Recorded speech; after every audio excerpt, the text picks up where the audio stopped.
Tale of Two Cities, by Charles Dickens. Book 3, Chapter 12. Darkness. Sydney Carton paused in the street, not quite decided where to go. "At Tellson's banking house, at 9, he said, with a musing face. "Shall I do well in the meantime to show myself?" "I think so." "It is best that these people should know that there is such a man as I here. It is a sound precaution, and may be a necessary preparation. But care, care, care. Let me think it out." Checking his steps, which had begun to tend towards an object, he took a turn or two in the already darkening street, and traced the thought in his mind to its possible consequences. His first impression was confirmed. "It is best," he said, finally resolved, "that these people should know that there is such a man as I here." And he turned his face towards St. Antoine. Defarge had described himself that day as the keeper of a wine-shop in the St. Antoine suburb. It was not difficult for one who knew the city well to find his house without asking any question. Having ascertained its situation, Carton came out of those closer streets again, and dined at a place of refreshment, and fell sound asleep after dinner. For the first time in many years he had no strong drink. Since last night he had taken nothing but a little light thin wine. And last night he dropped the brandy slowly down on Mr. Lorry's hearth like a man who had done with it. It was as late as 7 o'clock when he awoke refreshed, and went out into the streets again. As he passed along towards St. Antoine, he stopped at a shop window where there was a mirror, and slightly altered the disordered arrangement of his loose cravat, and his coat collar, and his wild hair. This done, he went on direct to Defarge's, and went in. There happened to be no customer in the shop but Jacques Three, of the restless fingers and the croaking voice. This man, whom he had seen upon the jury, stood drinking at the little counter, in conversation with the Defarges, man and wife.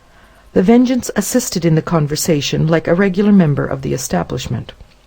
As Carton walked in, took his seat, and asked, in very indifferent French, for a small measure of wine, Madame Defarge cast a careless glance at him, and then a keener, and then a keener, and then advanced to him herself, and asked him what it was he had ordered. He repeated what he had already said. "English?" asked Madame Defarge, inquisitively raising her dark eyebrows.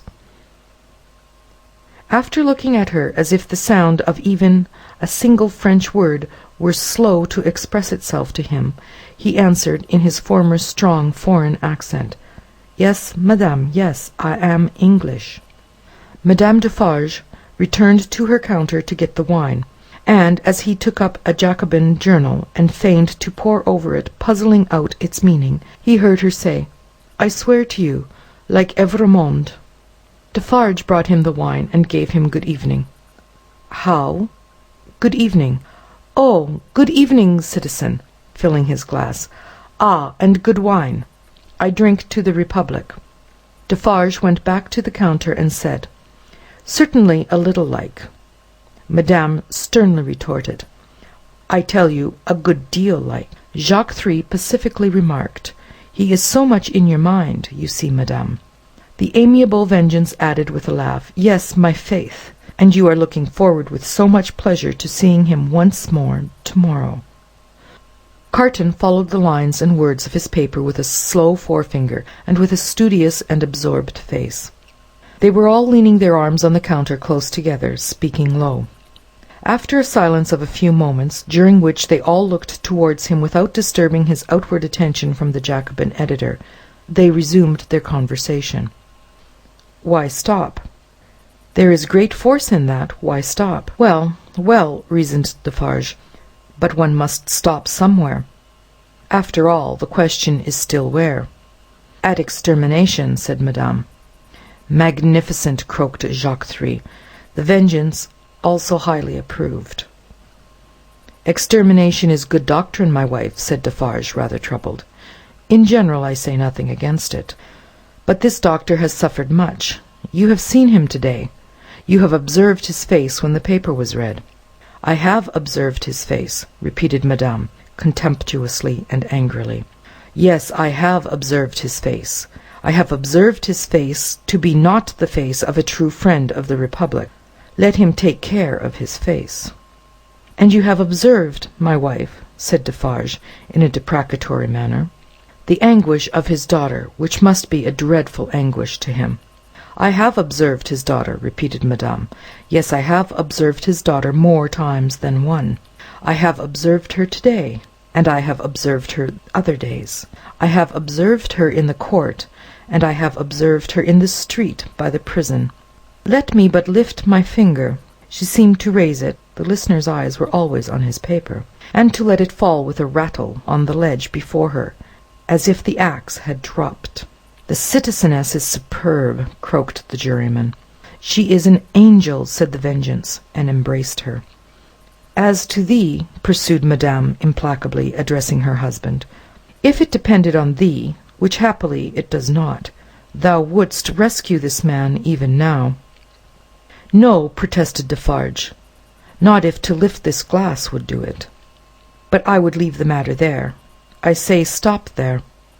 "See you then, Jacques?" said Madame Defarge wrathfully. "And see you too, my little Vengeance. See you both. Listen. For other crimes as tyrants and oppressors, I have this race a long time on my register, doomed to destruction and extermination. Ask my husband, is that so?" "It is so," assented Defarge, without being asked. "In the beginning of the great days, when the Bastille falls, he finds this paper of to-day, and he brings it home, and in the middle of the night, when this place is clear and shut, we read it. Here on this spot, by the light of this lamp. Ask him, is that so?" "It is so," assented Defarge. "That night, I tell him, when the paper is read through, and the lamp is burnt out, and the day is gleaming in above those shutters and between those iron bars, that I have now a secret to communicate. Ask him, is that so?" "It is so," assented Defarge again. "I communicate to him that secret. I smite this bosom with these two hands as I smite it now, and I tell him, Defarge, I was brought up among the fishermen of the seashore, and that peasant family so injured by those two Evrémonde brothers, as that Bastille paper describes, is my family. Defarge, that sister of the mortally wounded boy upon the ground, was my sister. That husband was my sister's husband. That unborn child was their child. That brother was my brother. That father was my father. Those are my dead. And that summons to answer for those things descends to me. Ask him, is that so?" "It is so," assented Defarge once more. "Then tell wind and fire where to stop," returned Madame, "but don't tell me." Both her hearers derived a horrible enjoyment from the deadly nature of her wrath. The listener could feel how white she was without seeing her, and both highly commended it. Defarge, a weak minority, interposed a few words for the memory of the compassionate wife of the Marquis, but only elicited from his own wife a repetition of her last reply. "Tell the wind and the fire where to stop, not me." Customers entered, and the group was broken up. The English customer paid for what he had had, perplexedly counted his change, and asked, as a stranger, to be directed towards the National Palace. Madame Defarge took him to the door, and put her arm on his in pointing out the road. The English customer was not without his reflections then that it might be a good deed to seize that arm, lift it, and strike under it sharp and deep. But he went his way, and was soon swallowed up in the shadow of the prison wall. At the appointed hour he emerged from it to present himself in Mr. Lorry's room again, where he found the old gentleman walking to and fro in restless anxiety. He said he had been with Lucy until just now, and had only left her for a few minutes to come and keep his appointment. Her father had not been seen since he quitted the banking-house towards 4 o'clock. She had some faint hopes that his mediation might save Charles, but they were very slight. He had been more than 5 hours gone. Where could he be? Mr. Lorry waited until 10, but Dr. Manette not returning, and he being unwilling to leave Lucy any longer, it was arranged that he should go back to her, and come to the banking-house again at midnight. In the meantime, Carton would wait alone by the fire for the doctor. He waited, and the clock struck 12, but Dr. Manette did not come back. Mr. Lorry returned, and found no tidings of him, and brought none. Where could he be? They were discussing this question, and were almost building up some weak structure of hope on his prolonged absence, when they heard him on the stairs. The instant he entered the room, it was plain that all was lost. Whether he had been to any one, or whether he had been all that time traversing the streets, was never known. As he stood staring at them, they asked him no questions, for his face told them everything. "I cannot find it," said he, "and I must have it. Where is it?" His head and throat were bare, and as he spoke, with a helpless look straying all around, he took his coat off and let it drop to the floor. "Where is my bench? I have been looking everywhere for my bench, and I can't find it. What have they done with my work? Time presses. I must finish those shoes." They looked at one another, and their hearts died within them. "Come, come," he said, in a whimpering, miserable way. "Let me get to work. Give me my work." Receiving no answer, he tore his hair and beat his feet upon the ground, like a distracted child. "Don't torture a poor, forlorn wretch," he implored them, with a dreadful cry, "but give me my work. What is to become of us if those shoes are not done to-night?" Lost, utterly lost.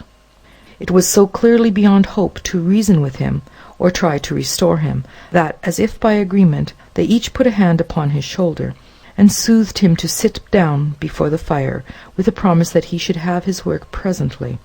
He sank into the chair and brooded over the embers, and shed tears. As if all that had happened since the garret time were a momentary fancy or a dream, Mr. Lorry saw him shrink into the exact figure that Defarge had had in keeping. Affected and impressed with terror as they both were, by this spectacle of ruin, it was not a time to yield to such emotions. His lonely daughter, bereft of her final hope and reliance, appealed to them both too strongly. Again, as if by agreement, they looked at one another, with one meaning in their faces. Carton was the first to speak. "The last chance is gone. It was not much. Yes, he had better be taken to her. But before you go, will you for a moment steadily attend to me? Don't ask me why I make the stipulations I am going to make, and exact the promise I am going to exact. I have a reason, a good one." "I do not doubt it," answered Mr. Lorry. "Say on." The figure in the chair between them was all the time monotonously rocking itself to and fro, and moaning. They spoke in such a tone as they would have used if they had been watching by a sick-bed in the night. Carton stooped to pick up the coat, which lay almost entangling his feet. As he did so, a small case, in which the doctor was accustomed to carry the lists of his day's duties, fell lightly to the floor. Carton took it up, and there was a folded paper in it. "We should look at this," he said. Mr. Lorry nodded his consent. He opened it and exclaimed, "Thank God!" "What is it?" asked Mr. Lorry eagerly. "A moment. Let me speak of it in its place. First," he put his hand in his coat and took another paper from it. "That is the certificate which enables me to pass out of this city. Look at it, you see? Sydney Carton, an Englishman." Mr. Lorry held it open in his hand, gazing in his earnest face. "Keep it for me until tomorrow. I shall see him tomorrow, you remember, and I had better not take it into the prison." "Why not?" "I don't know. I prefer not to do so. Now take this paper that Dr. Manette has carried about him. It is a similar certificate, enabling him and his daughter and her child at any time to pass the barrier and the frontier, you see?" "Yes. Perhaps he obtained it as his last and utmost precaution against evil yesterday. When is it dated? But no matter. Don't stay to look. Put it up carefully with mine and your own. Now observe, I never doubted until within this hour or two that he had or could have had such a paper. It is good until recalled, but it may be soon recalled, and I have reason to think will be. They are not in danger? They are in great danger. They are in danger of denunciation by Madame Defarge. I know it from her own lips. I have overheard words of that woman's, to-night, which have presented their danger to me in strong colours. I have lost no time, and since then I have seen the spy. He confirms me. He knows that a wood sawyer, living by the prison wall, is under the control of the Defarges, and has been rehearsed by Madame Defarge as to his having seen her, he never mentioned Lucy's name, making signs and signals to prisoners. It is easy to foresee that the pretence will be the common one, a prison plot, and that it will involve her life, and perhaps her child's, and perhaps her father's, for both have been seen with her at that place. Don't look so horrified. You will save them all. Heaven grant I may, Carton. But how? I am going to tell you how. It will depend on you, and it could depend on no better man. This new denunciation will certainly not take place until after tomorrow, probably not until 2 or 3 days afterwards, probably a week afterwards. You know, it is a capital crime to mourn for or sympathize with a victim of the guillotine. She and her father would unquestionably be guilty of this crime, and this woman, the inveteracy of whose pursuit cannot be described, would wait to add that strength to her case and make herself doubly sure. You follow me? So attentively, and with so much confidence in what you say, that for a moment I lose sight, touching the back of the doctor's chair, even of this distress. You have money and can buy the means of travelling to the sea-coast as quickly as the journey can be made. Your preparations have been completed for some days to return to England. Early tomorrow have your horses ready, so that they may be in starting trim at 2 o'clock in the afternoon. It shall be done.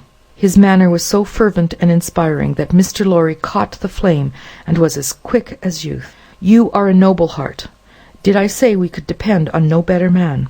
Tell her tonight what you know of her danger as involving her child and her father. Dwell upon that, for she would lay her own fair head beside her husband's cheerfully. He faltered for an instant, and then went on as before. For the sake of her child and her father, press upon her the necessity of leaving Paris, with them and you, at that hour. Tell her that it was her husband's last arrangement. Tell her that more depends on it than she dare believe or hope. You think her father, even in this sad state, will submit himself to her, do you not? I am sure of it. I thought so. Quietly and steadily have all these arrangements made in the courtyard here, even to the taking of your own seat in the carriage. The moment I come to you, take me in and drive away. I understand that I wait for you under all circumstances. You have my certificate in your hand with the rest, you know, and will reserve my place. Wait for nothing but to have my place occupied, and then for England. Why then, said Mr. Lorry, grasping his eager but so firm and steady hand, it does not all depend on one old man, but I shall have a young and ardent man at my side. By the help of heaven you shall. Promise me solemnly that nothing will influence you to alter the course on which we now stand pledged to one another. Nothing, Carton. Remember these words tomorrow. Change the course, or delay in it, for any reason, and no life can possibly be saved, and many lives must inevitably be sacrificed. I will remember them. I hope to do my part faithfully, and I hope to do mine. Now good-bye. Though he said it with a grave smile of earnestness, and though he even put the old man's hand to his lips, he did not part from him then. He helped him so far to arouse the rocking figure before the dying embers, as to get a cloak and a hat put upon it, and to tempt it forth to find where the bench and work were hidden that it still moaningly besought to have. He walked on the other side of it, and protected it to the courtyard of the house where the afflicted heart, so happy in the memorable time when he had revealed his own desolate heart to it, outwatched the awful night. He entered the courtyard, and remained there for a few moments alone, looking up at the light in the window of her room. Before he went away, he breathed a blessing towards it, and a farewell. End of Book 3, Chapter 12.